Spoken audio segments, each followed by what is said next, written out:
on Lawson, with Victor Carin as Adrian Lucas.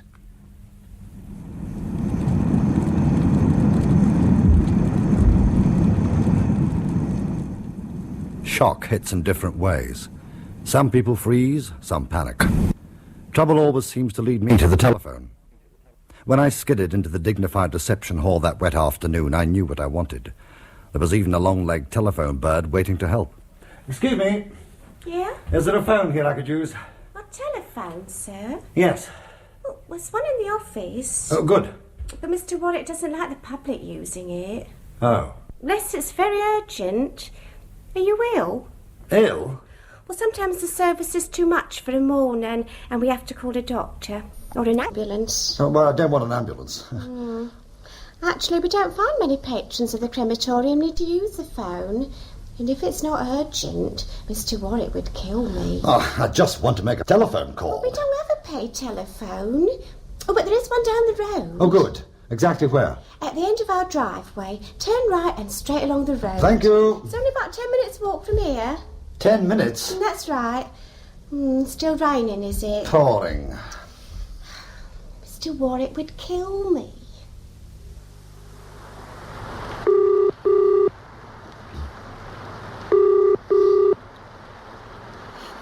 Good afternoon, Sylvester House Hotel.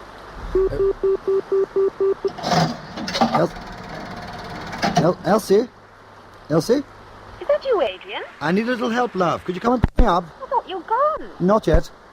Yes, since you've left the country. Well, I haven't. Well, he's not going to be very pleased to hear you've missed your plane. I didn't miss it. What? Can you come and get me?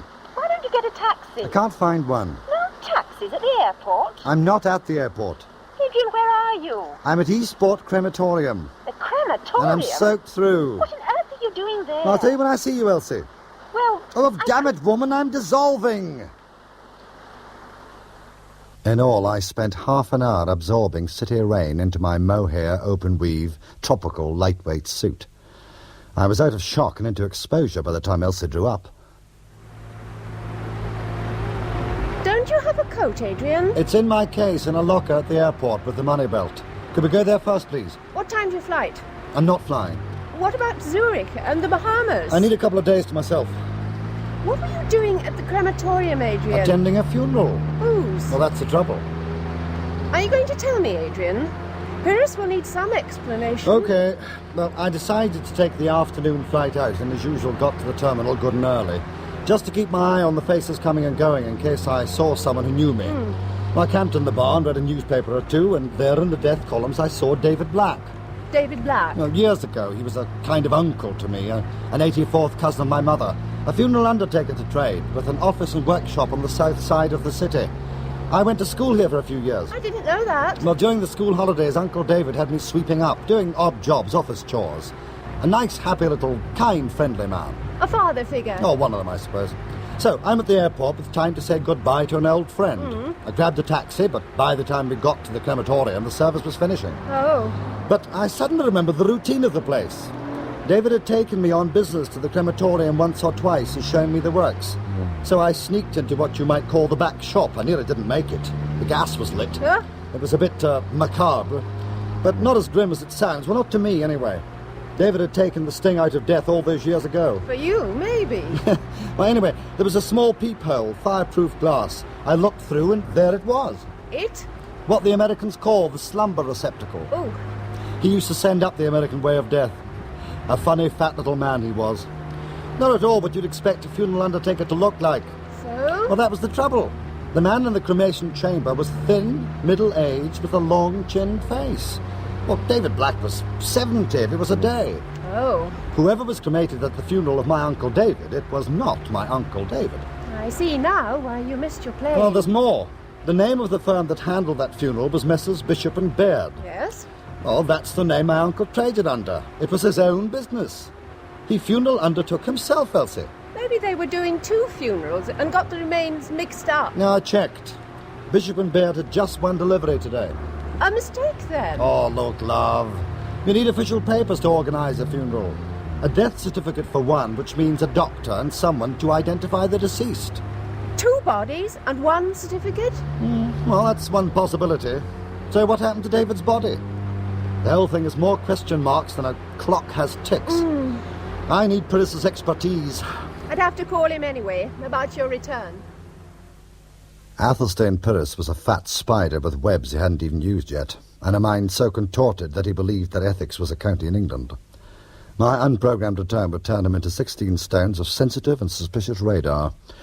Still, he was a very generous employer.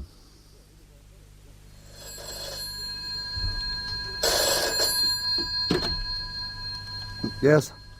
Ah, Adrian, my boy. How nice to hear your voice again. It seems just like yesterday, last time we spoke. It was yesterday.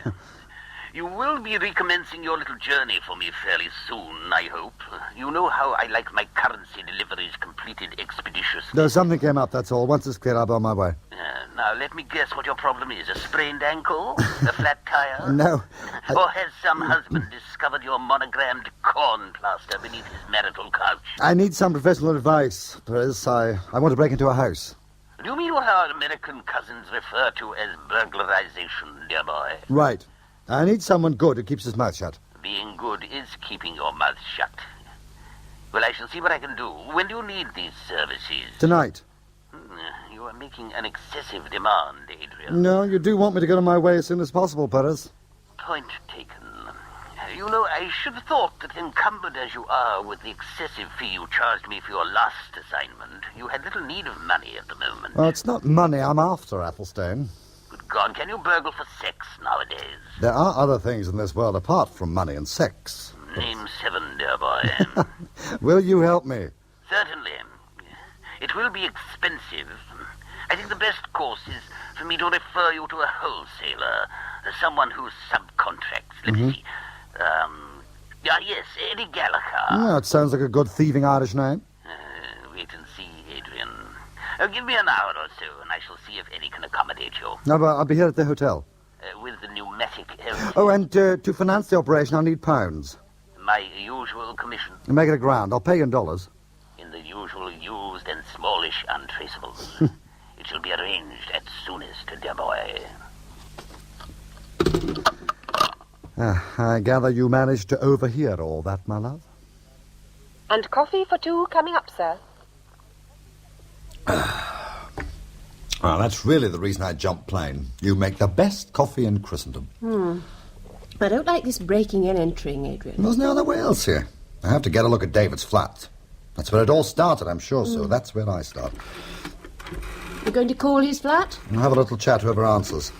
Might be a representative of the Morning family, and it might not be. It might be someone who knows you. I wonder who I'll be today. Hello? May I ask who's speaking, please? Who's that? My name is Eglinton, City Assessor's Office. I'm sorry to disturb you, but we would like to get in touch with the executors of the late Mr. Black. Oh. The late David Black Esquire, do you mean? Yes, please. It's not massively important, but we were in correspondence for some time. What's it to do with? Well, it's regarding the escheatorship of his proportion of the Tians of the property. They're mutually held, do you see? So I you see, don't know anything about this. You better get in touch with his lawyers. The lawyers? Goods Marsh and Weatherspoon. Is there a Mr. Eglet... what's it? Eglinton. It's nostalgia backwards. Nostalgia usually is. And you want to speak to Miss McLaren? Glues, marks and hovercraft. Lover's moon. Goods Marsh and Weatherspoon. Hello, could I speak to Mr. McLaren, please? Putting you through. Putting you through, Adrian. What is a Weatherspoon? Or can you not tell one spoon from Weather? McLaren here. My name's Eglinton. I'm a plumber. And I did old Black's drains last month, and now his cheque has bounced, and the bank says he's dead, and I had to telephone you about it. Ah, yes, Mr. Eglinton. Mr. Aitchison. Well, you see, it's quite usual practice for the banks to stop cheques presented after the date of decease. Stop them? I want mine started again. I'm just a one-man business, you know, and I can't wait for bloody months while you lawyers make up your mind who gets paid and who doesn't. And there must be somebody with a cash box somewhere. Well, your best course of action, Mr. Aitchison, would be to render your account once again. Make it out to the trustees of the late David Black and send it to Blythelow Road. Mr. Squair, the late Mr. Black's partner, will look after it. You mean he'll pay me? Well, your account will be processed as soon as possible. There is the matter of probate. It's just not good enough. It's not good enough. I want my money. I might as well be plating wooden threepennies. I didn't know my uncle had a partner, Mr. Square. Going to corner him, Adrian? Why not? Remember that Pyrus is going to call you. He's uncanny, that man. Hello? Adrian, I have made an arrangement for you to meet Eddie Gallagher. Good. Level 6 in the multi-story car park at Garton. In exactly 1 hour and 10 minutes' time. Right. Beside the exit. Oh, how will I know him? You will have no difficulty in recognizing Eddie Gallagher, but to make yourself recognizable, I suggest a classic gesture, my boy. Oh? A buttonhole. Ask Elsie to get you a yellow flower. A marigold, perhaps. Or a rose. Are you serious, Pyrus? Eddie was quite insistent. I don't have a car. Elsie has. The multi-story car park was a cold and lifeless temple to the automobile god. The flower glowed like a candle on my lapel. I stationed myself close to the exit, trying not to touch concrete which was fragrant with the bad breath of 1,000 cars. In self-defense, I began to inhale the vegetable in my buttonhole. When I looked up, a great artifact had manifested itself 6 feet from my shoes. It breathed at me and a door opened. I stepped into 20,000 quid's worth of smoked windows. The woman in the back seat was as sleek and expensive as the conspicuous consumption she rode in, and had it not been for the long cigarette nailed into the corner of her mouth, she would have been just about perfect. The chauffeur, a golden boy in grey suede, drove on as soon as I sat down. Mr. Lucas? Good, I can take the flower off now. Weighing you down, is it? Nice. Where do we meet Eddie Gallagher? Are you sitting comfortably? Well, I usually prefer a nice plastic seat, but I'll make do with this leather stuff. Sit up and pay attention, Mr. Lucas. What? My name is Eddie Gallagher. Ah, Eddie. Edwina? Edwardiana? Oedipus? Miss Gallagher. Yes, ma'am. Pyrus said you needed professional assistance. Yes. Terms are cash. Half down, half when it's done. No, all down now. Didn't Pyrus give me a reference? Yes. That's why it's cash down. Oh, all right. Agreed, but no questions asked, and I make all the decisions. You're paying for them? What do you want? Well, for a start, how about opening a window in this bus? I can hardly see you for smoke. Jason, the air conditioning. Thanks. Ooh, that funny smell is oxygen. I need to get into a flat and look round, leave no traces. Is this a blackmail act? No, I want information. Right, but not that kind. In and out, nice and clean. Jason? Yes, Miss Gallagher. Have you seen Goldilocks recently? He was in Germany last month doing a biggie at some museum, but there are some big race meetings coming up. Fine. Mr. Lucas, Goldilocks is the best key man there is. Very up-to-date, very confidential. Just don't let him get too near the GGs. Goldilocks has a weakness. He tends to give a lot of money to sick animals. Oh? Except he doesn't know they're sick when he backs them. That's just during the day. You'll want him for night work. How soon can I meet him? Jason? Dunedin Bar, say about 5:30. It's near the bus station. Right. You pay me, Mr. Lucas. And call him Vincent. He pretends not to like his professional nickname. Eddie had the pretty Jason halt our majestic progress long enough for me to climb back into fresh air. Her dark blue smoking shed slid away with a noise like brandy breathing. Elsie's car might be Iron Age, but it smelt clean. By the time I got back to the hotel, I was suffering from telephone withdrawal symptoms. Who is it this time, Adrian? It's time Googe and his friends called up the crematorium. Eastport Crematorium? Mr. Warwick? Wilberforce Warwick, Director of Services.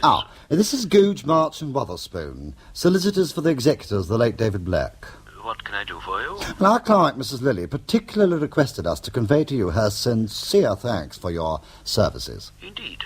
How kind of Mrs. Lilly. Ah, yes, the Black funeral. I remember now. Oh, so many passed through your hands, Mr. Warwick. Yes. Everything went off as planned, I gather? Yes. I did not actually attend that particular service, but I am sure my assistant... Very helpful indeed. I believe the coffin and its remains arrived safely. Arrived? Safely? Oh, such a happy euphemism. Ah, yes. Mrs. Lilly remains totally opposed to the principle of cremation. I beg your pardon? A little eccentric, perhaps, Mrs. Lilly, but wealthy in her own right. Pardon? However, thanks to your assistant, as far as the other mourners were concerned, the cremation took place as expected. Took place? Of course it took place. I understand, Mr. Warwick. We would not wish to suggest otherwise. Otherwise, what? Thank you again. Mrs. Lilly was very pleased. I believe she has already shown her gratitude in a material way when she called for the casket, I believe. What? Thank you, Mr. Warwick. Goodbye. That's that. Judging by Mr. Warwick's reaction, there was nothing unusual about the Black funeral. So, the switch was at the other end. Who is Mrs. Lilly, Adrian? You are. I thought so. Wealthy in her own right? Generously endowed. Thank you, sir. Poor Mr. Warwick. You've sullied the good name of his crematorium. The creme de la creme. Sorry about that. Is there a payphone in the hotel, Elsie? Downstairs in the lobby.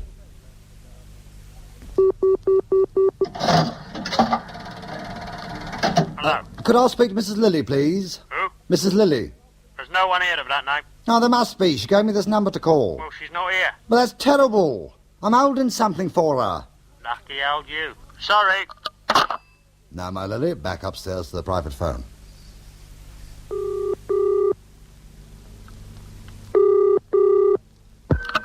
Hello. Ethel Lilly here. You have a message for me? Who? Mrs. Ethel Lilly. Oh, I'm waiting. What was it in connection with, Mrs. Lilly? You must know, the late David Black. David Black, Esquire? Oh, come along, come along. I'm afraid I don't Perhaps I understand. could speak to someone of average intelligence. Aye? Now listen closely. Tell whoever calls that Mrs. Lilly is ready. Ready?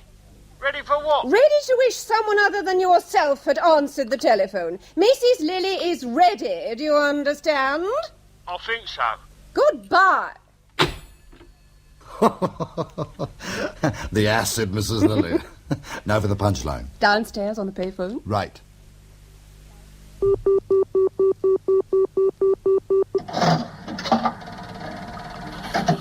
Hello, it's me again.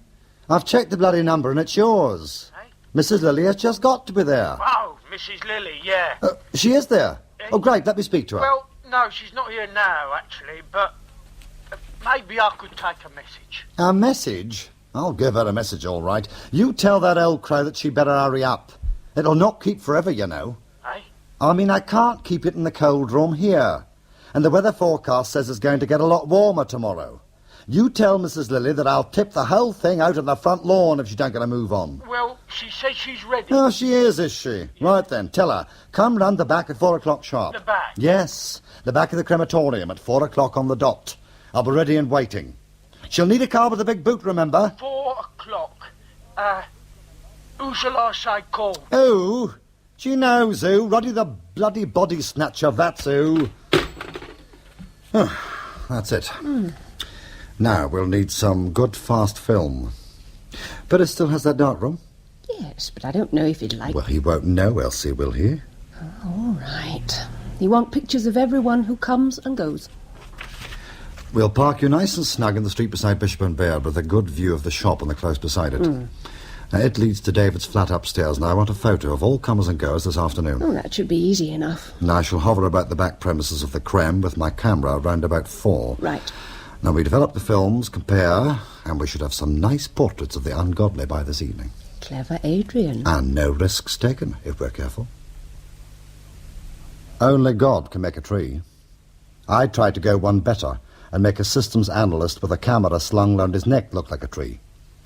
The adolescent birches that overlooked the Creme shivered a bit, but otherwise seemed taken in. The imposing white front of the place was all welcome and plate glass, but they must have run out when it came to building the rear. But no windows meant fewer watchers to peer at that man hanging about in the garden. There was no chimney either. I wondered if they smuggled the smoke out in plastic bags in case it upset the customers. By 4:30, I had long stopped trying to puzzle out the chimney lack. No one had appeared.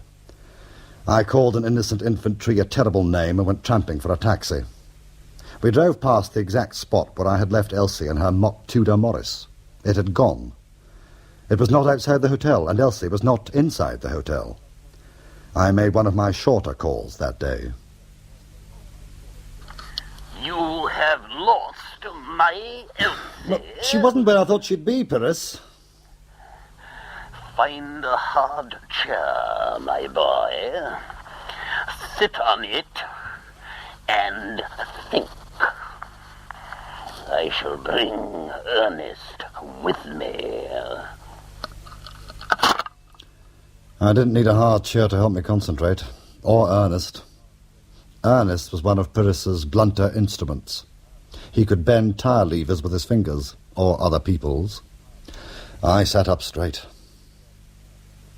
And you say you saw nobody? Not a soul. The Morris had gone. Elsie is not exactly a model of consistency, Adrian.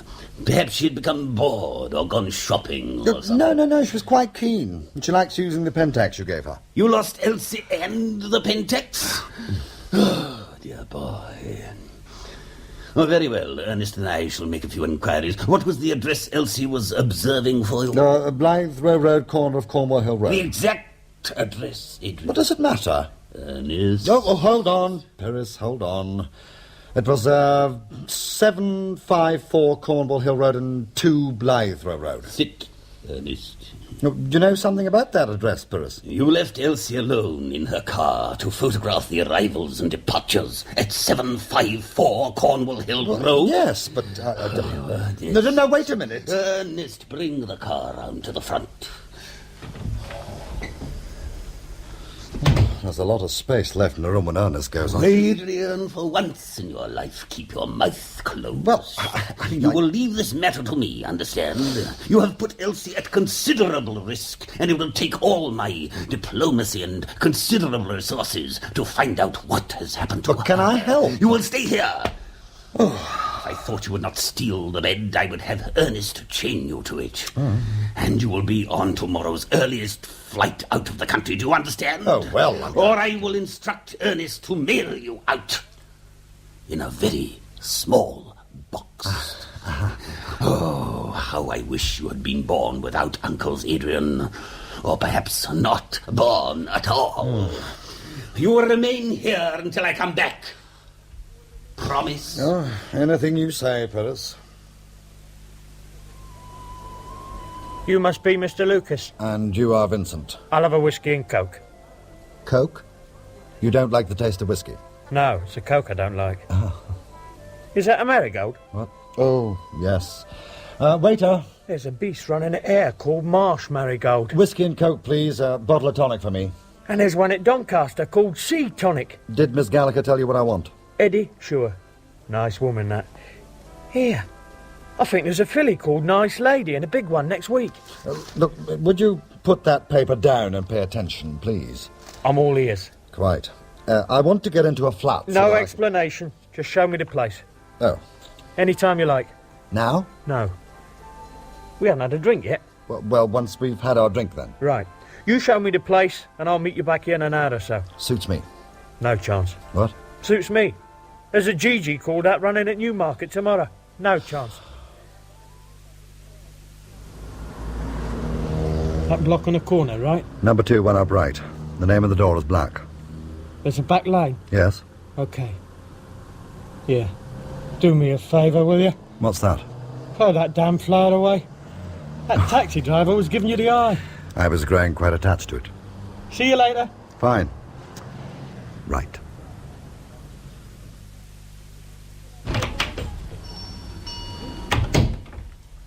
Now, anybody in? Can I help you? Oh, I do hope so.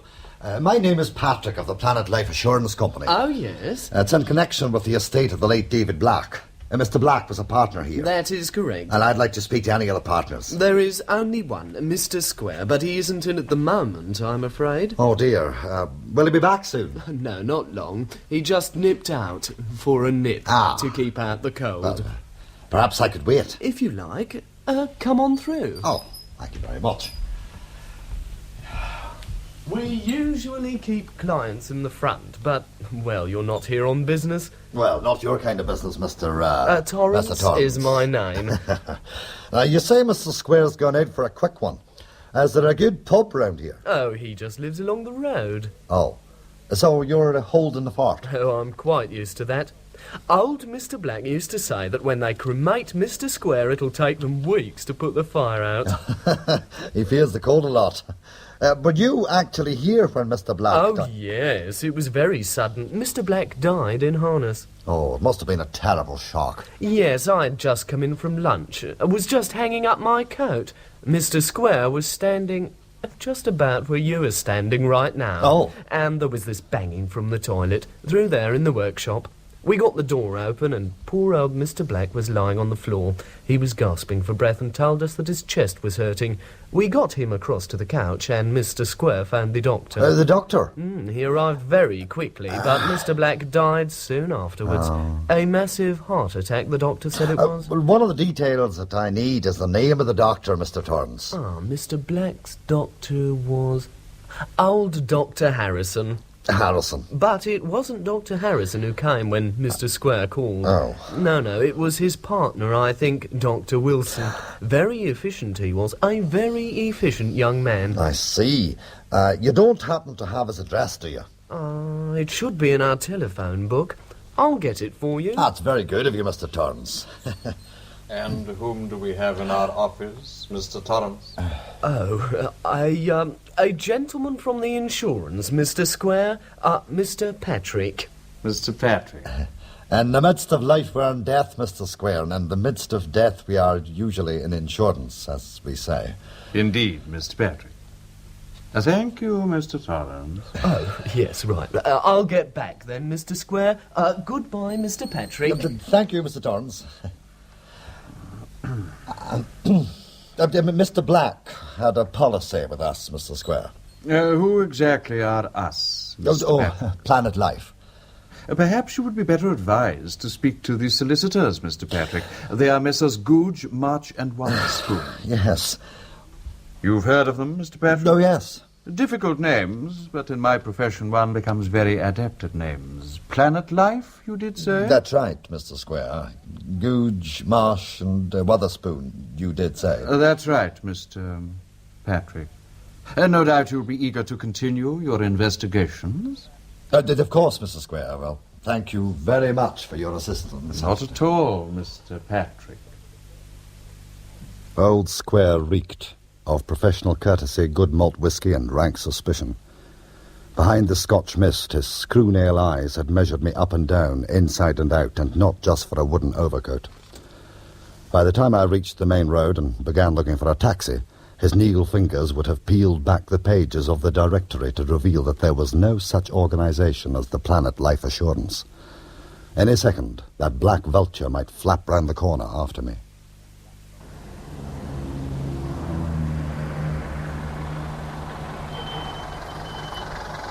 Oh, taxi. That was lucky. Get in, Mr. Lucas, please. Oh, I don't think so, really. Please, Mr. Lucas. Oh, well, might as well. Nice of you to share with me. The pleasure's all yours. Driver, drop us beside the park gate. Oh, well, I'd like to get back into town, if I could. We can talk better in the park. Can we? Excellent. Here we are.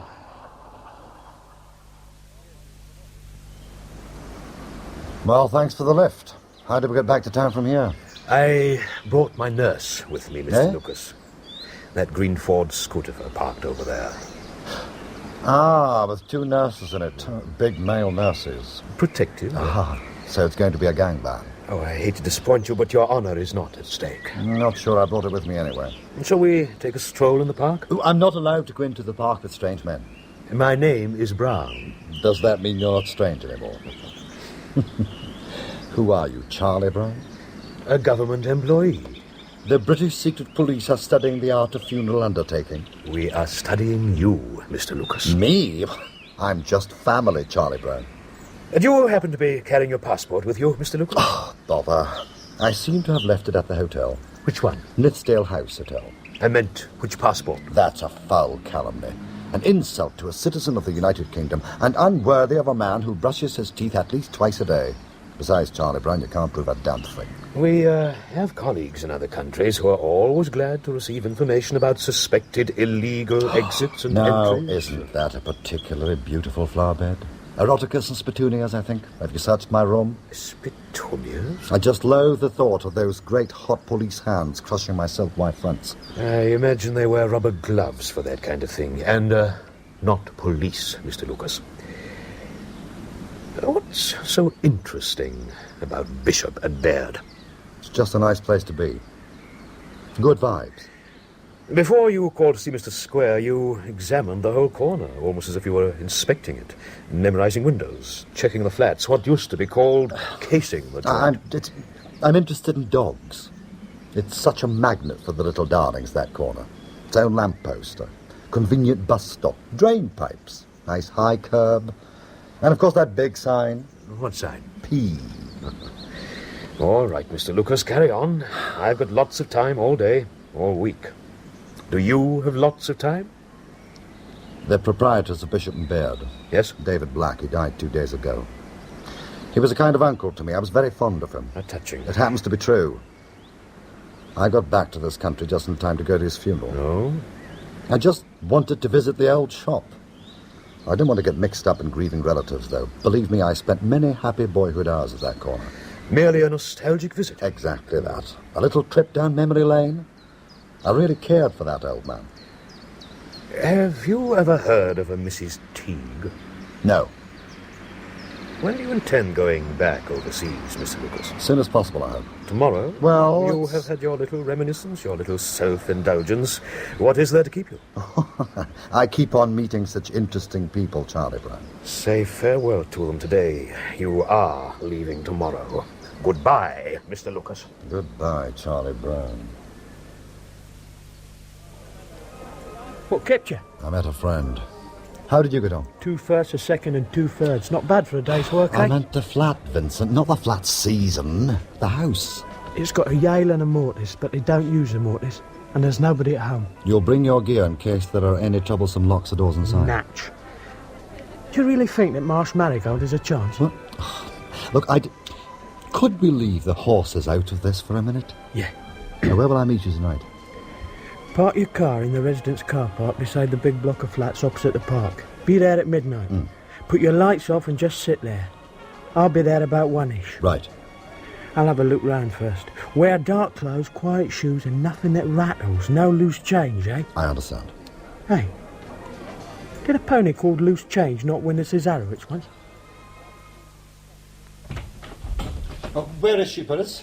And where have you been, Adrian? Just stepped out for a drink. Where's Elsie? Have you found her? She is lying down, recovering from your incredible stupidity. Well, I want to see her. I want to speak to you, Adrian. Later. I want to see her first. Elsie, are you awake? Oh, hello. He is very sleepy. How do you feel, love? Oh, a bit dopey. Are you up to telling me what happened? Yes. It was funny. After you left me, I just sat in the car and waited. I had the camera all ready and a good view of the door and the corner. Go on. Well, I must have waited for about 10 minutes and then I started to yawn. To yawn? Yes. I got very, very sleepy. The car was quite warm and we were up late last night. I remember. Yes. Anyway, I just made up my mind to open the window and get some cool air on my face, and that was that. What? I fell asleep. I see. Went out like a light. When I woke up, I found I'd slept for nearly 2 hours. And I was still pretty groggy. I decided to come back to the hotel. I wasn't going to be much good with the camera with my eyes closing all the time. You did the right thing, love. Well, I don't know about that. Started to drive back, and near the cross-town motorway, the police stopped me. Must have been weaving all over the road, Adrian. Poor girl. Anyway, they breathalyzed me, and I've been charged with driving under the influence of drink or drugs. Good Lord. Of course, I called Pyrus, and he got me a lawyer, and they got me home. Oh, I didn't do very well, did I, love? You're back safe with us, and that's what matters, love. Now just do lie back and sleep. Oh, I'm sorry. Oh, don't be silly, my dear. Close your eyes and rest. Come along, Adrian.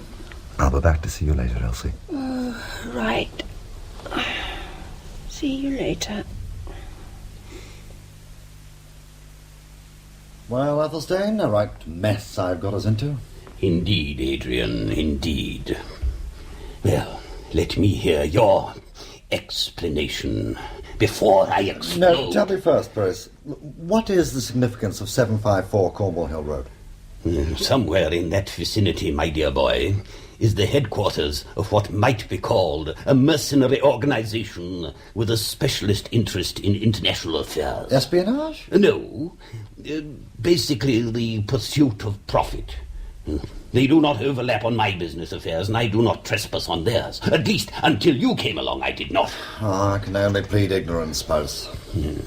Rumour has it that they run a safe house, a transit house for anyone who needs it and can afford it. Certainly they are freelance, and they abhor publicity.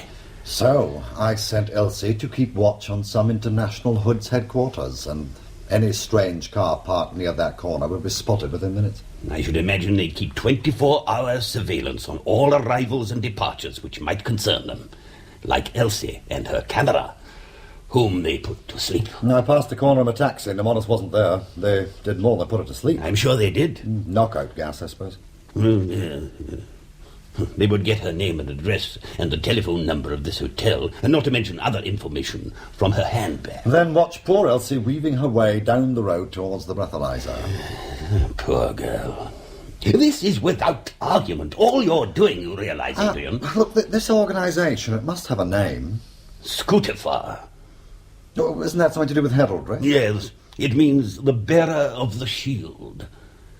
Well, a shield. That's appropriate for protection people. Well, they must be attracting attention. Charlie Brown dropped Scutifer in as if it were a kind of saloon car.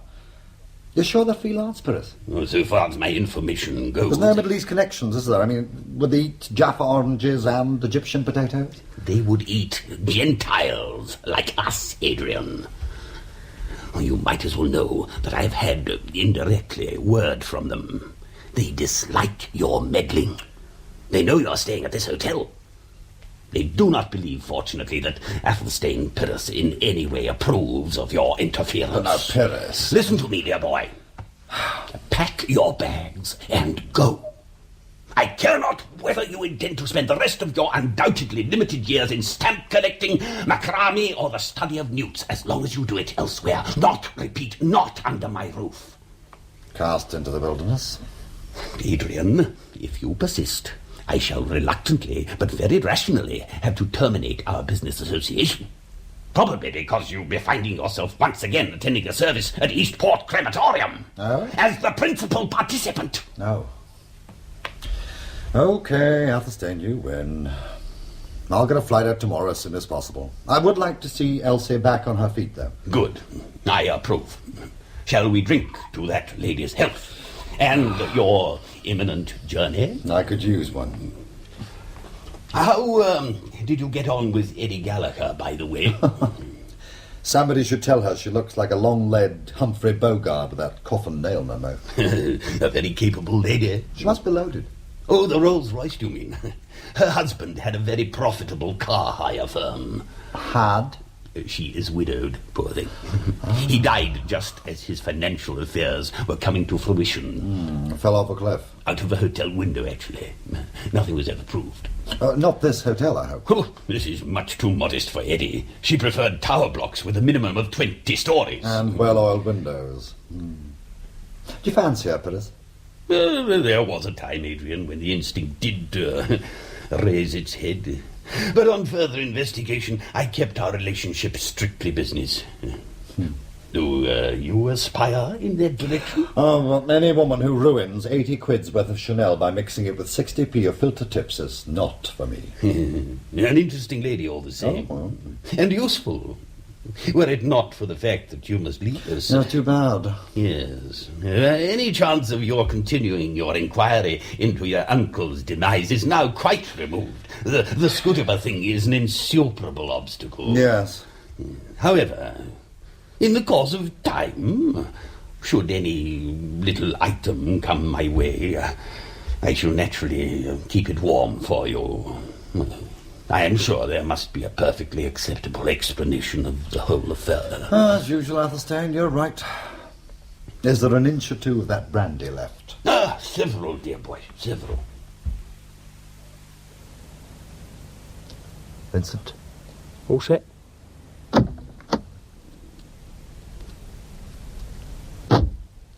Lock your door. You worried there may be a burglar about? Lock it. Give me the keys. What are you doing? Keys rattle. I'll tuck them in the inside of your wheel rim, front or side. They'll be here when you come back. Now, what do I call you? Lucas. Right, Lucas, let me see you jumping up and down.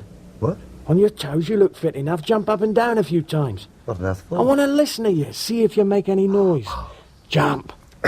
How's that? Fine, nice and quiet. And dark clothes and quiet shoes. Got gloves? Yes. Right, let's go. What are you doing? Shh. The mortise is off. It's open. Get in. Sit still a minute. Okay, we've arrived. Why? There's nobody at home except us. That's the hall light. Now, I'll just go round the place pulling curtains and opening any doors you want. What's that round your neck? Stethoscope. Great for walls and doors. You can hear someone breathing in the next room. What? Not here, though. It's all yours. Where do you want to start? Oh, the living room, I think.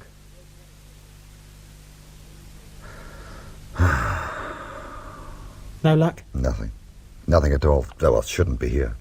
Well, I guarantee you this. There's no safe in this flat, no cash either. I've checked a lot, wardrobes, sideboards, cupboards. There's some nice saleable silver and a bit of porcelain. No, Vincent, nothing added, nothing taken away, like shredded wheat. Finished, then? Well, finished here. Right. Here's my torch. Go and sit on the hall floor beside the door. I'll check the rooms, leave them as we found them. Lights, curtains and all that.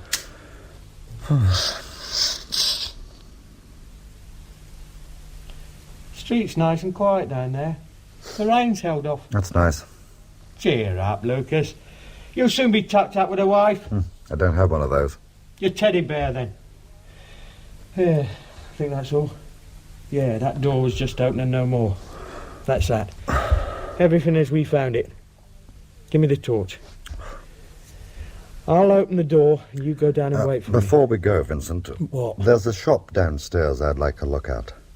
I wasn't told nothing about a shop. Well, if you listen very carefully, you'll hear 100 little voices telling you all about it. Hey? 100 quid to get me in downstairs. Oh, I don't know.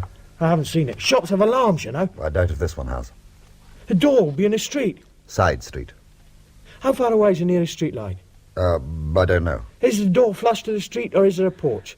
Is there an outer door, a grill? Is there a bar, a padlock? I'm afraid I don't know, Yeah, Vincent. you wouldn't. Make it 200. I'll go and have a look out front. What kind of place is it? It's an office with a workshop behind it. I'm not taking any risks, understand? Wait for me round the back. Oh, you're a bloody medical man, Vincent. I hate people who don't oil doors. No curtain. It's frosted glass. Forget the light, then. There's a door at the far end. Oh, that's into the workshop, I think. You been here before? Briefly. I'll need an oil, too. Yeah, this is a workshop, all right. Smell the sawdust. Must be a joiner's. There's something over there, an old safe, I think. Yeah, there'll be nothing in that. A tin opener would get you in. They'd probably keep the tea and sugar in there. What's the name of this place? Bishop and Baird. Funny smell. Oh? It is a joiner's. There's some kind of boards over there. Oh, God. What is it? There's a bloody coffin sitting over there. Is there? Well, well. A coffin? What the hell is this? And there's another. And bits and pieces of one. All right, Vincent, cool down. We're in a funeral undertaker's, that's all. My God. Coffins. That's what the smell must be, preservative. What do you call it? Embalming fluid. Oh, come on, Vincent, it's not. They'll be empty. How can you be sure? Well, they probably are. Yeah, but we don't know, do we? No, we don't. Do you want to have a look? Yeah, no. God. I should never have let you talk me into coming here. Well, we're here now and there's nothing to worry about. It's just a workshop, that's all. I suppose so. I wonder if they're all empty. Now you're getting morbid. Come on, get that safe open for me. Yeah. I'll not rest till I know. Oh, all right. You must be a right nut for horror movies. Come on. Let's have a look. Well, try that one there. Nice piece of elm, I'd say. It's empty. There you are. I told you so. There's another one over there. It's on a kind of stand. Ready to go out in the morning. Maybe you're in luck this time, Vincent. Mind you, there may be some ancient curse about disturbing the dead. Do you think? Ah, you're kidding. Let's have a look anyway. I'll hold the torch. Right.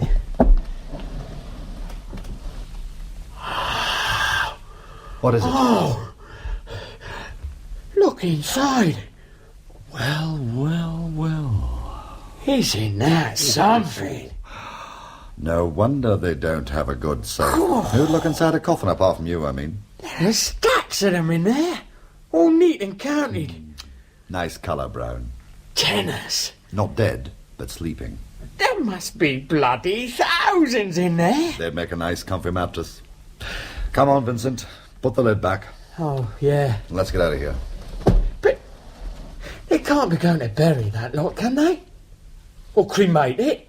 What a waste! No, we just unwrapped someone's parcel, Vincent. Saves postage sending it that way. Oh, you mean they put a body on top and... Just to keep the money from blowing away, of course. Oh, come on. I want to go home. Yeah. Now we left. No marks of our visit, right? We're clear. I'll put the torch out. Your eyes will get used to darkness in a minute or two. Yes, there's a glow from the street. That was amazing, that was.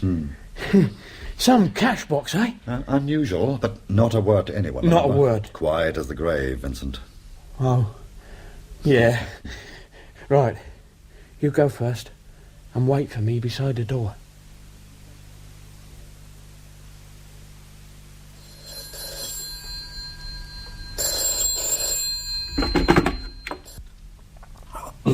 Hello.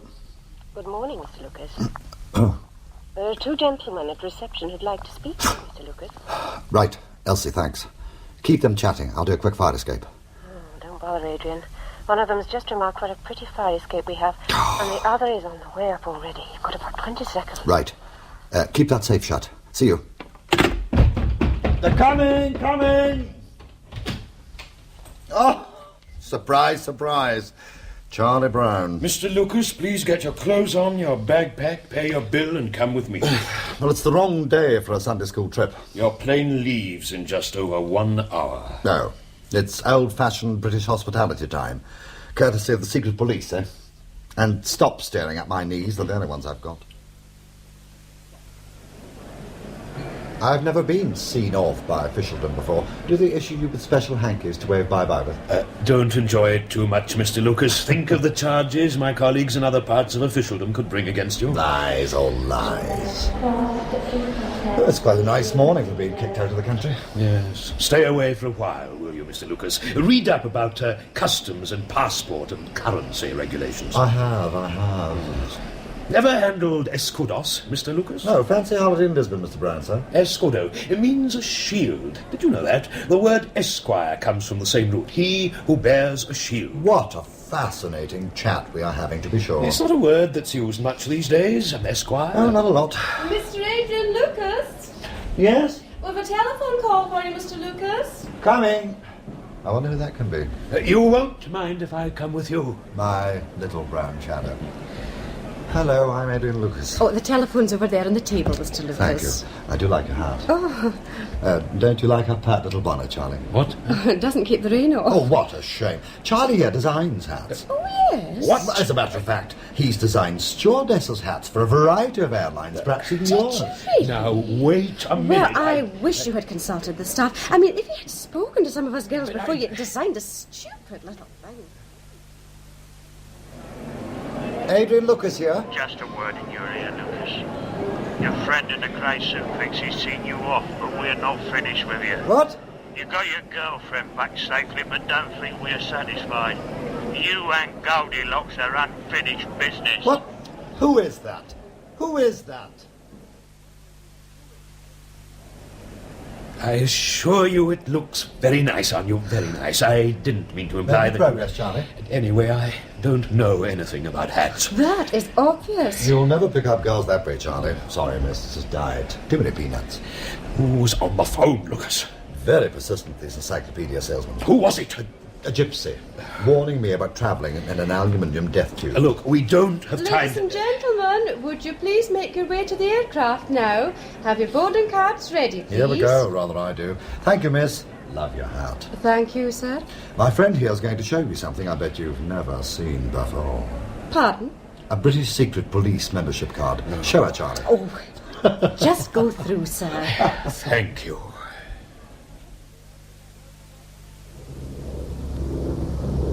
Tell you what, Charlie Brown. Come on, Lucas. The sooner you're airborne, the better. Do you still want to know who called me just now? Who was it? Let me stay another couple of days and I'll tell you. What? No, I'd have to get clearance for that. Oh, I didn't know they allowed cars on the tarmac. Look at that big blue Rolls. Yes, VIP probably. Not like you. You, Lucas, are a VUP. If I'm that unimportant, what are you doing here? Is it a deal, Charlie Brown? I don't know. Hey, there's a chauffeur. Excuse me, sir.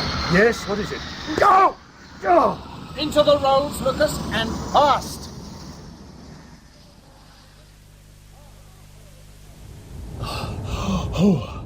I thought I recognised the wagon. Sit still, keep your head down and shut up. Eddie Gallagher wants to speak to you. You better get your breath back. Where are we going? Jason, isn't it? You need to freshen up. Do I? Fancy a dip. The building we arrived at was a soot-blackened Victorian pile laced with scaffolding. Through the pipes and poles I read a legend which must have greeted generations of the unwashed in search of soap and water. Corporation baths. It seemed to be closed for repairs. Jason took me in past the deserted paybox and showed me how to climb over the frozen turnstiles. The reek of chlorinated water disinfected my nose. All those smooth and shiny white tiles reminded me of a slaughterhouse. That's your cubicle. What? You'll find trunks and a towel inside. No, I won't. I'm not looking for them. I brought a shooter, Lucas. You've been brought here for a swim, with or without your clothes. Right now, Sonny, my clothes and my flight bag are probably crossing the channel. Does Eddie know you carry a gun? It's a Colt 45 automatic, Lucas. That's not a gun, it's a small cannon. Get changed. I hope the shorts fit. They're a horrible colour of blue. Hurry up. You shouldn't keep a lady waiting. Aren't you joining us? I won't be far away. Oh, mustn't get your little gun wet. Public baths should be noisy, a great echo chamber for screaming kids in a storm of splashing. I didn't like the palace of cleanliness when it held its breath. No ripples, no slaps, no gurgles, just a great rectangle filled with wet space. What light there was came from the evening sky strained through the dirty glass roof. By the time I padded round the pool, the diving board was just a blacker line against the dark edge of water. Take the plunge, Lucas. What? Dive in. You first. You'll get cold waiting. I can't see you. Couldn't we have a light or two? Ow!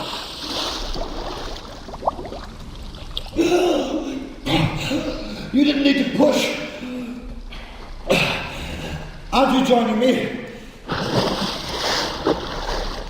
Ow! Right, Lucas. Oh! Cut that out! not one of your accomplishments, is it? Not in the dark, it isn't. Where are you? Stop that! How was Vincent when you saw him last, Lucas? Vincent, fine. Where did you see him last? Standing in the car park, watching me drive off. Look, would you mind telling me what this is all about? What time did you leave, Vincent? 2:30. Maybe a little later. Don't swing to the side, Lucas. Jason's waiting for you with a pick handle. What's this all about? I want you to know how Vincent felt. What do you mean? Vincent didn't arrive home this morning. His wife never saw him. The first we heard of him was when we heard he had been fished out of the river. Good God. This morning. Oh, no. This is a good time to pray, Lucas. No, wait. I had nothing to do with that. Poor Vincent. Think of it, Lucas. Your eyes and your ears and your mouth full of water. But first, you've got to stop breathing. Damn it, woman. I don't know that happened to him. Then how come you were getting the hell out of the country this morning? I was being kicked out, that's why. By special branch. Go on. Well, they knew enough about me to make things very difficult. Ask Pyrus. He can fill my background. I don't believe you. You were running scared because you knocked off poor Goldilocks. Hey, where are you going? Let's see how long you can stay afloat, Lucas. Jason was a friend of Vincent's.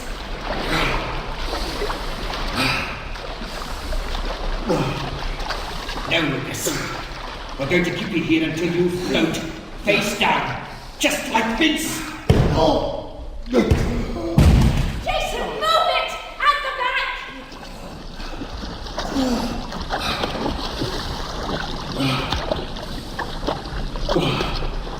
Did you enjoy your swim, Mr. Lucas?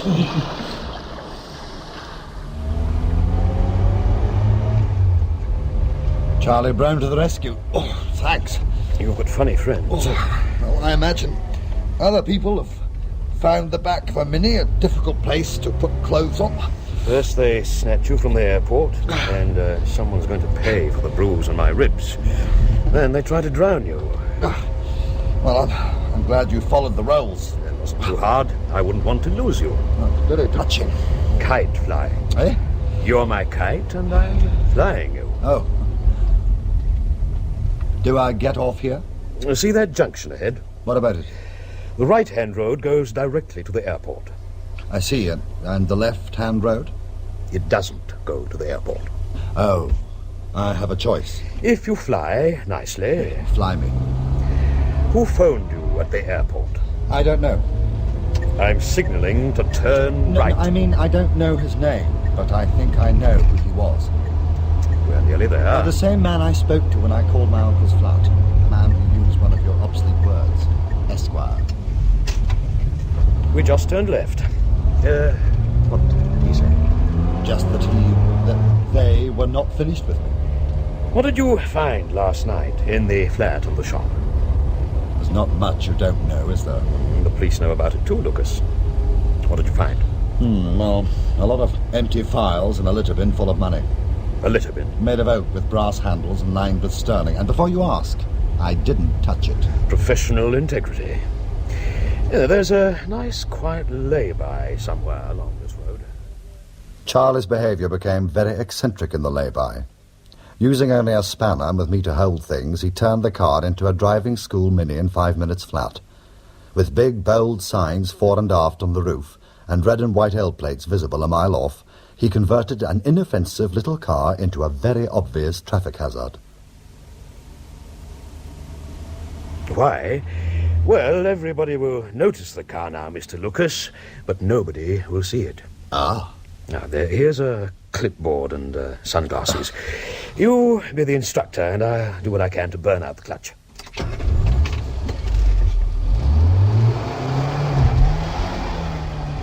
We took off with a judder and a weave in true learner fashion and slowly entered a well-established section of suburbia. Substantial houses lined the prim avenues and drives. the dens of stockbrokers, company directors, civil servants, and similar pillars of society, there wasn't a mortgage in sight. Charlie Brown took a left-hand corner, clipped the curb, changed into top, and took his feet off everything. We came to a halt. Aren't you overdoing it a little? You're supposed to put the handbrake on. It's been on since we started. That's what I mean by overdoing it. Now, Eddie, while you're lecturing me on why it's not advisable to park the vehicle on a railway crossing, take a look at the house first, right? Big house. At least 20 rooms. Half acre of garden, nice and secluded. Walls, hedges, trees. The kind of place your uncle would like? Oh, I doubt it. He had a nice cosy flat above the... But David owned that house? A firm of lawyers and a property agent covered it for him, but he owned it all right. Oh, I suppose he could afford to. Did he live in it? Now and then. In this part of town, one's neighbours don't exactly overlook one, do they? Don't want to sit still for too long. Oh, the leapfrog school of motoring. He travelled a lot, David Black. There isn't a continent he didn't visit in the past few years. Oh? At least 2 holidays a year. That was quite realistic, wasn't it? Is it taxpayers' money that pays for the new gearbox? Sometimes he was away for a month at a time. Now, try using the clutch at the same time as you change gear. So, he liked travelling. You travel quite a bit yourself, Mr. Lucas. Oh, quite legitimately in the course of your job, although you do know that moving from one country to another can be quite a profitable activity. You just put your lights on? So I did. That's the windscreen washer. Oh, sorry. Yeah, I'm not suggesting for a moment that your uncle was involved in any currency dealing. No. Do you think someone killed him, Mr. Lucas? I don't know. God. What was that for? An emergency stop. You just failed. A good learner would have stalled his engine. Switch off, Charlie Brown. There's a highway code in the glove compartment. Now, isn't that carrying play acting a bit far? It's, well illustrated. Photographs pasted into it. Tell me about them. That's David. A little older than I remember. Taken abroad, palm trees, deep shadows. And here he is again, with a woman. Do you recognise her? No, positive. Your uncle had a brother, Samuel. That's his widow. Sam, yes. Oh, that's his widow, is it? She calls herself Mrs. Teague. She lives in the house I just pointed out. Does she? Next picture.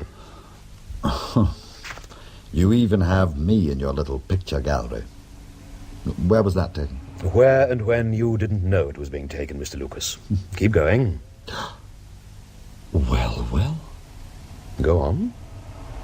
I don't know who that is. You can do better than that. Well, no, I swear I don't know who it is, but I have seen that face before. Where? Through a glass darkly. Eh? Eastport Crematorium. He took the place of my uncle.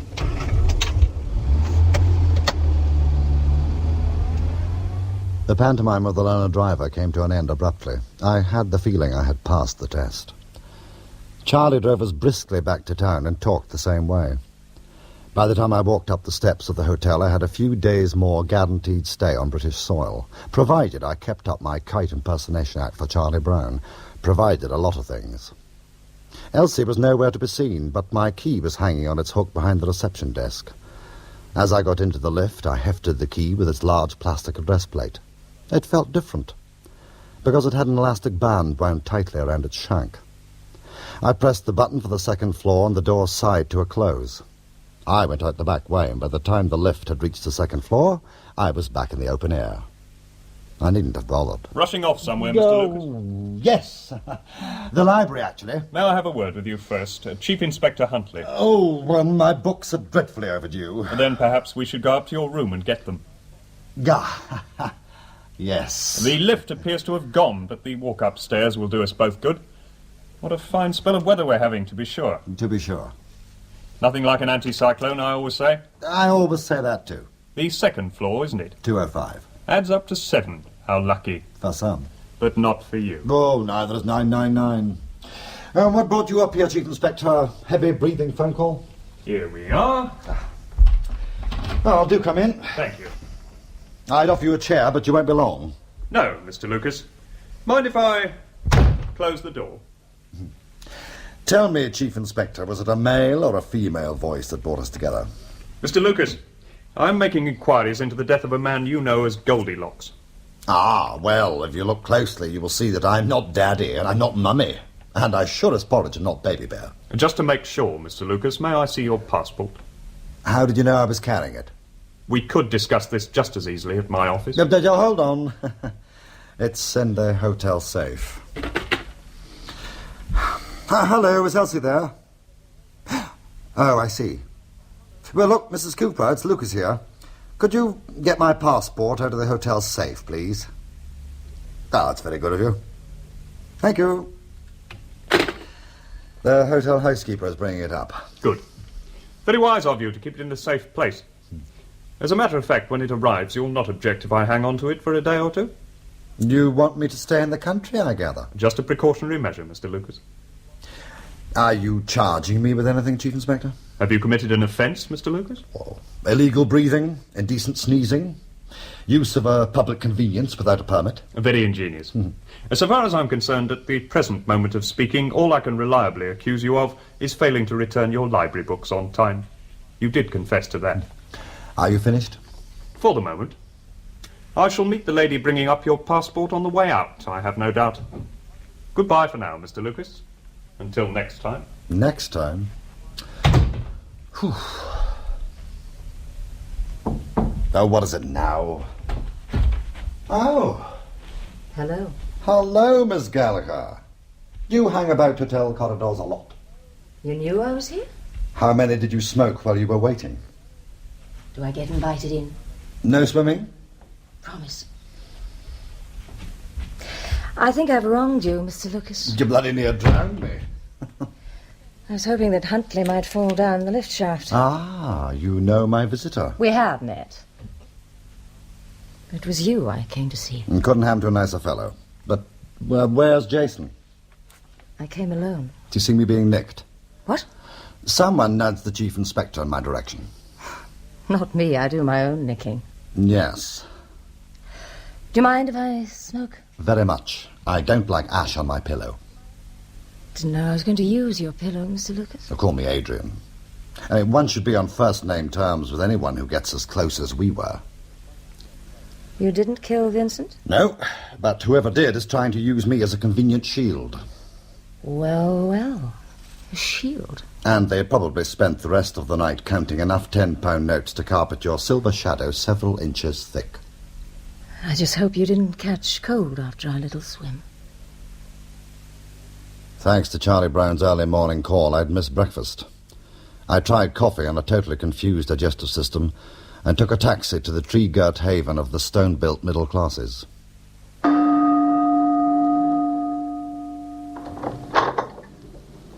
Yes, sir? That's quite a bell you have there. A sort of medium bend. Can I help you, sir? I'd like to speak to Mrs. Nora Teague. Who is calling, sir? I am. Whom shall I say is calling, sir? A long-lost relative, Adrian Lucas. Mr. Lucas. Would you please wait, sir? Well, not out here on the step, or I'll ring your doomsday bell till its clappers fall off. Perhaps you would care to wait in the hall, sir? Perhaps. So this is the hall, or is it the second-best badminton court? I shall be with you in a moment, sir. Would you come this way, sir, please? Lovely echo on the hall. Great place to do bird impressions. In here, please, sir. Well done. Unflappable you. Bye. Come in, Mr. Lucas. Mrs. Teague? I understand from Trevor that you claim to be a distant relative. But getting closer all the time. Sit down if you wish, Mr. Lucas. That's the most uncomfortable chair. Oh. Do explain yourself, Mr. Lucas. Well, David Black was my uncle, and you were married to David Sweet Black Brother was not your uncle. Why do you call yourself Mrs. Teague if you are Sam Black's widow? I choose to.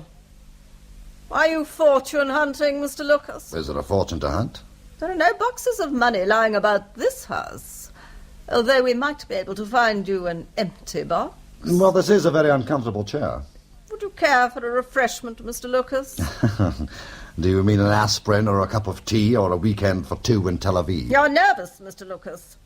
There's no need to look behind you. There's no one else in the room with us. No. You probably heard someone upstairs, one of the servants. I have an excellent staff. Oh, that's nice. This is a very respectable household, you do understand, Mr. Lucas. Incidents like burglary, or sudden death, or theft, such things do not intrude in the peaceful running of this house. You mean they happen to other people? Inevitably. I think our little interview is over. I shall ring for Trevor. He must have been at the keyhole. You rang, madam. Trevor, did Mr. Lucas arrive by car? By taxi, madam.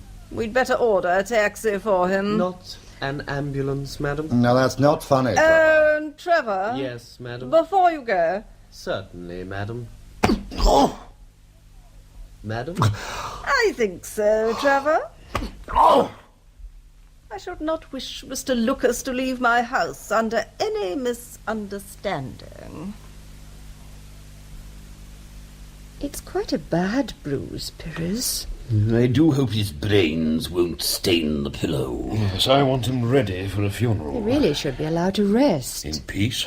He has not allowed any of us to rest since he arrived. I imagine you want Lucas in his way as soon as I do, Mr. Pyrus. I know, Mr. Pyrus, that he occasionally wears a wide cloth belt next the skin. The poor boy feels the cold, so, Mr. Brown. A two-legged piggy bank, commuting on computer business, a cash deodorant. Oh, dear. Carrying slightly grubby money to nice, clean Swiss banks. Mr. Brown appears to be given to musing aloud, my dear.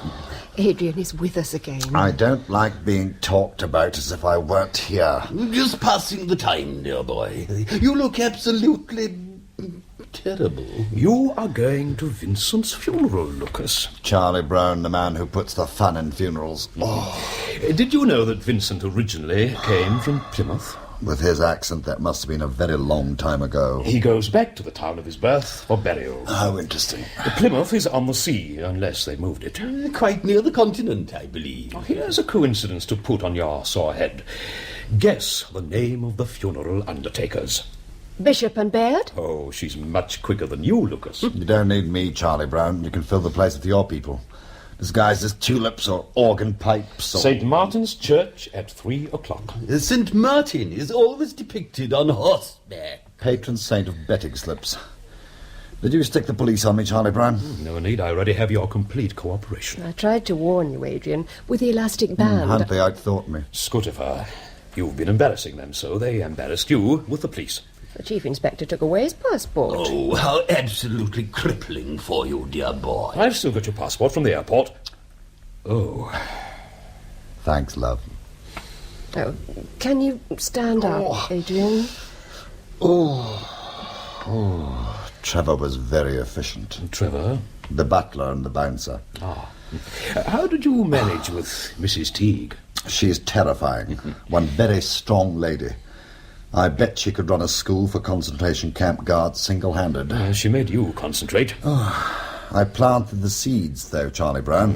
One in the hall, one under a dreadful chair in the big room on the right. I beg your pardon? I was gardening for Charlie Brown, Pyrus, planting little eavesdropping devices. I'm not sure I approve. Oh, I'm totally opposed to the practice, but I also wanted to hang about a bit longer. While on the subject, you have to get dressed. You got a black tie for me? I'd like to hear the service myself, but I'm unlikely to be invited. They'll let you in, and you can be my ear trumpet. What? I'll bug Lucas. Oh, come now, Charlie Brown. It's simple enough. You sit well forward in the pew and keep your hands to your face. If they see your lips moving, well, they'll think you're praying. Praying they don't catch him. You too, Pyrus. I'd like you to accompany Mr. Lucas. But I assure you that my religious convictions are vastly removed from those of the late Goldilocks. Then how open-minded you'll be if you accompany your, courier to church. The sight of both of you at your devotion should have some of the congregation holding their song sheets upside down. Do you think there'll be a reaction, Mr. Brown? I hope so, miss. Step this way, Mr. Lucas, will you? May we use the office as a fitting room, Mr. Pyrus? Medicinal brandy, Elsie, dear girl. At once.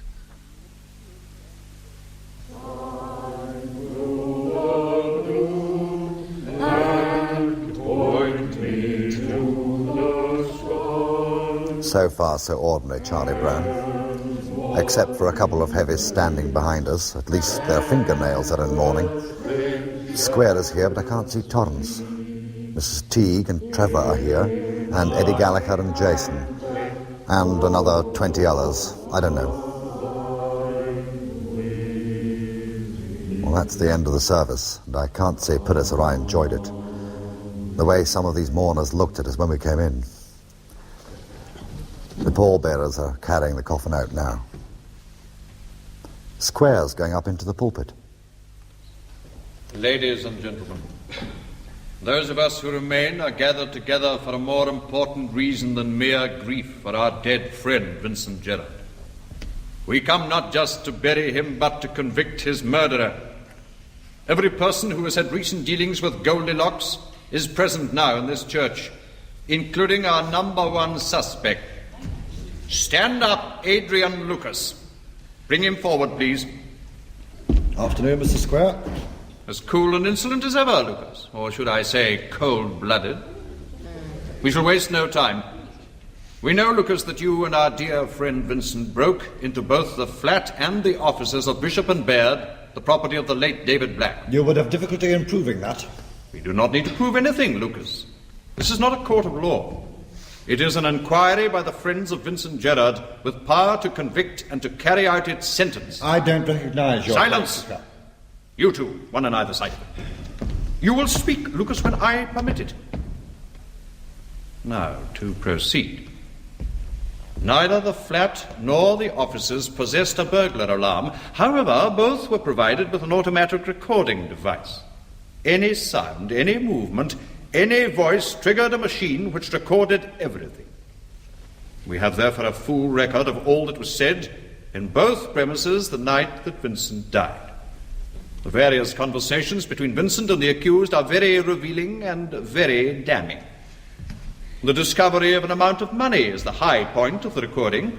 In fact, Vincent was naturally very excited about the find. Lucas said nothing about it. Oh, wait a minute. Oh! Thank you, Heath. Keep quiet, Lucas. The body of Vincent Gerard was found early next morning in the river.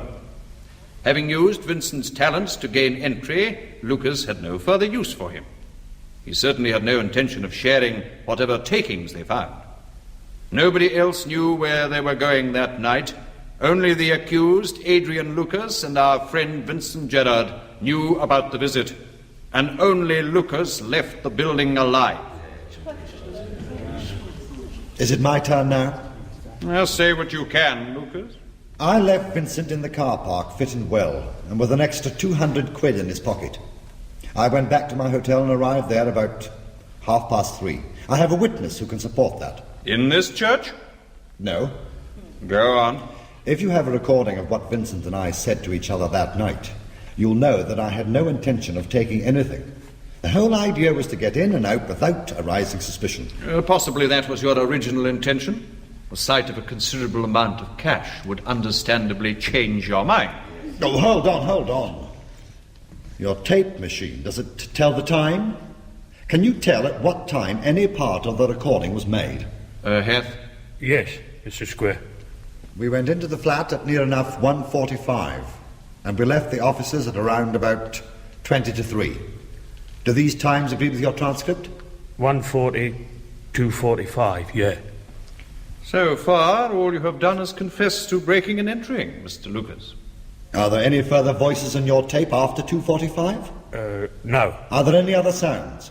There are no further identifiable sounds. I bet you haven't listened too closely. Someone went back for the cash, but it wasn't me. But you want to use me as a scapegoat. Oh, come, Lucas, you're no scapegoat. I left Goldilocks healthy and happy. The only man who could get back inside that place was himself. But he must have had help. Oh, not very convincing, Mr. Lucas. Someone brought a car in and ferried a few grand out of there and stepped over Goldilocks' body on the way. Not me. Someone who knew him very well. Someone Vincent thought he could trust. Now, look around for someone who doesn't mind a little night driving with some plunder and murder for You men. bastard! You murdering bastard! And she doesn't mean me, Square. Miss Gallagher! Stop him! Hey, stop that man! Come on, Pyrus. Well done, my boy, but I think he's got away. Did you hear all that, Charlie Brown? Jason, the chauffeur, just left in a hurry. Don't go yet, Mr. Lucas. We're not quite finished with you. That swine! I knew the Rolls had been out that night. How's your skull, Mr. Lucas? Hello, Mrs. Teague.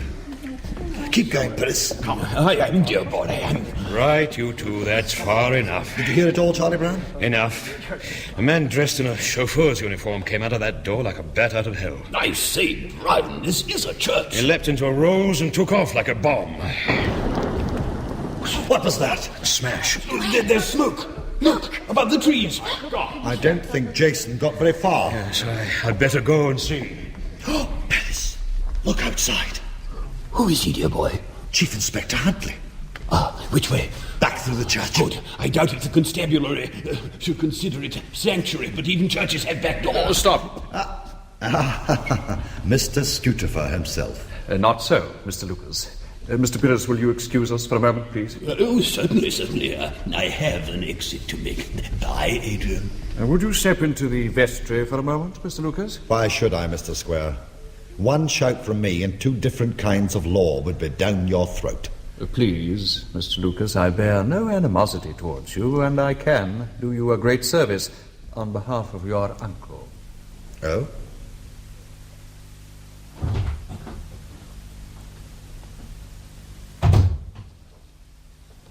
You began to make a great nuisance of yourself, Mr. Lucas, because you believed something had happened to David Black. Yes, he missed his own funeral. It should have been perfect. The utter erasure of an individual. But I was at the right place at the wrong time. An almost incredible coincidence. Your uncle was very annoyed. What? Had you been found guilty of killing Vincent, your uncle, so-called, would have concurred in your execution. Would have? The organization you know as Scutifer is not one man, Mr. Lucas. Nevertheless, David Black did run it for some 11 years. Eventually, he wished to retire, and he also wished to spend his leisure in a country he has always admired, Israel. Oh. He wanted to vanish. So he arranged his own death and his own funeral. Scutifer has its own convenient doctor, too. Yes, we are very well staffed. Whose was the body you disposed of? That was the beauty of the operation.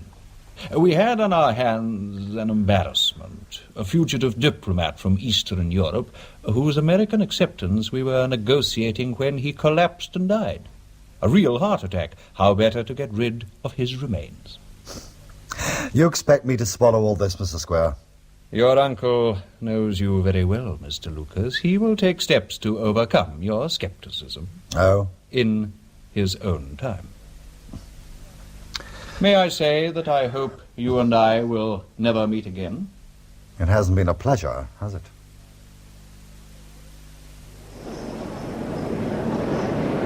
It was nice of Pyrus to have Ernest drive us to the airport, Adrian. Making sure I leave, love.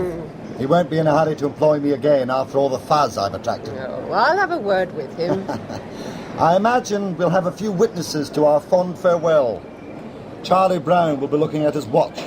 One of Eddie's lads will be peeping at us from behind a pillar. Oh. And some plainclothes sharpie will be looking for a phone to confirm with Chief Inspector Huntley that he still has my passport. Does he? One of them. Charlie Brown had one too, but I had a spare in the left luggage locker with the belt. Scutifer won't be far off either. Brown thinks they're clear out now. Set up shop somewhere else. But not, he hopes, on Charlie Brown's patch. Oh, he's not bad, that one. He got my drugs driving charge dropped. Good old etc., etc. How's the old Tudor carriage? The rolls just touched it and I spun right round. I was lucky. Jason wasn't. Brown said it went up like a fireball. He collided with a marble angel in the churchyard. Cremation in a very pricey casket. Eddie was heartbroken. It was her favourite car. And all those charred £10 notes. Jason's grave goods. I don't owe him much. He did his best to put my fire out. Even called Huntley down on me. Well, Elsie, it's time to go. Yes. Until whenever. I'll keep a flame burning for you, Adrian. No smoke without fire, love.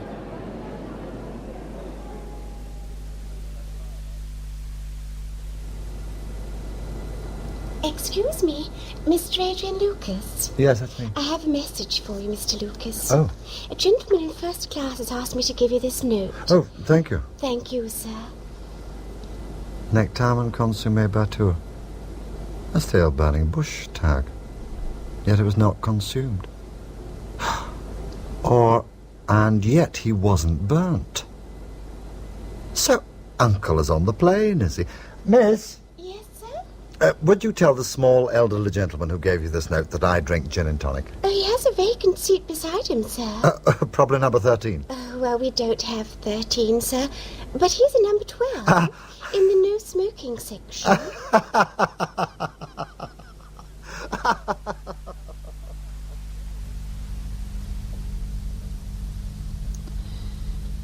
In Smokescreen by John Lawson, Adrian Lucas was played by Victor Carin, Elsie by Gwynneth Guthrie, Athelstane Pyrus by Arthur Boland, Edie Gallagher by Mary Riggans, and Charlie Brown and Wilberforce Warwick by Robert Trotter. Ron Bain played Vincent Gerard, and John Shedden played Jason, Mr. Squair, and McLaren. Trevor and Mr. Torrance were played by Jimmy Chisholm, Chief Inspector Huntley by David Peate, Mrs. Teague by Sheila Latimer, and Rose McBain played the girl, woman, and stewardess. The play was directed in Edinburgh by Tom Kinninmont. Well, there's more drama tomorrow on Radio 4 when Prunella Scales and Sylvia Coleridge star in a play by William Trevor, Beyond the Pale. It's set in Ireland and tells of 4 people from England who visit a hotel in County Antrim each year, and there they have a pleasant time, until one of the party witnesses a violent incident which invades the tranquillity of their lives. Beyond the Pale, described by the Sunday Telegraph as a work of art, is tomorrow at 2:30. And on Radio 3 tomorrow, it's the quiet life of a northern writer that's disturbed when he arrives in London to meet success. It's Ridercock Horse by David Mercer. David Mercer died in August and was probably best known as a television dramatist, but among his major works for the stage are Flint, After Haggerty, and the play you can hear tomorrow, starring Edward Petherbridge, Barbara Jefford, Jill Bennett, and Mary Miller, Ridercock Horse, at 10 to 7 tomorrow evening on Radio 3. Alternatively, tomorrow there's Prefaces to Shakespeare. As you may know, this week sees the BBC television production of The Merchant of Venice. Well, tomorrow on Radio 4, Timothy West will be talking about the play, a talk based on personal experience, as he's currently playing Shylock on stage at the Old Vic. He suggests that the most striking event of the play is the pound of flesh bargain struck up between Antonio and Shylock. On the face of it, the bargain looks vicious. But I think it mustn't seem vicious. The point is that Shylock offers Antonio the money, to Antonio's great surprise, without asking any interest on it. Therefore, in legal terms, there has to be some condition. Now, Shylock is not used to dealing in forfeits. He's used to dealing in interest. So I don't think he makes this suggestion in any but a rather frivolous, derisory way, and certainly Antonio must take it as frivolous, though Bassanio, I believe, has a more instinctive concern about what it could possibly lead to. Timothy West introduces The Merchant of Venice at 7:30 tomorrow evening on Radio 4. And later tomorrow at 10:15 there's a study of the development of radio drama in The Stage Has Nothing to Give Us, with contributions from Val Gielgud, Sir John Gielgud, and Constance Cummings. That's tomorrow night at 10:15. Well, back to tonight, and at 10:15 there's a look at the life and times of Dorothy L. Sayers, scholar, writer and freethinker. But now, before the news, here's the weather forecast for tomorrow. Northern Scotland will have sunny intervals and showers. Central and southern Scotland and northern and eastern England will start mostly dry, but cloud will quickly increase and rain will spread northeast during the day. Northern Ireland, Wales, the Midlands and southern England will be cloudy with rain, some of it heavy. Brighter weather with showers will reach the west during the afternoon, this clearer weather reaching eastern England during the evening. It'll become windy again and temperatures will be similar to those of today. And the outlook for Monday and Tuesday, it will become rather cold with showers turning to snow in the north and sunny intervals. Further cloud and rain will return to northwest areas later. And that's the weather forecast.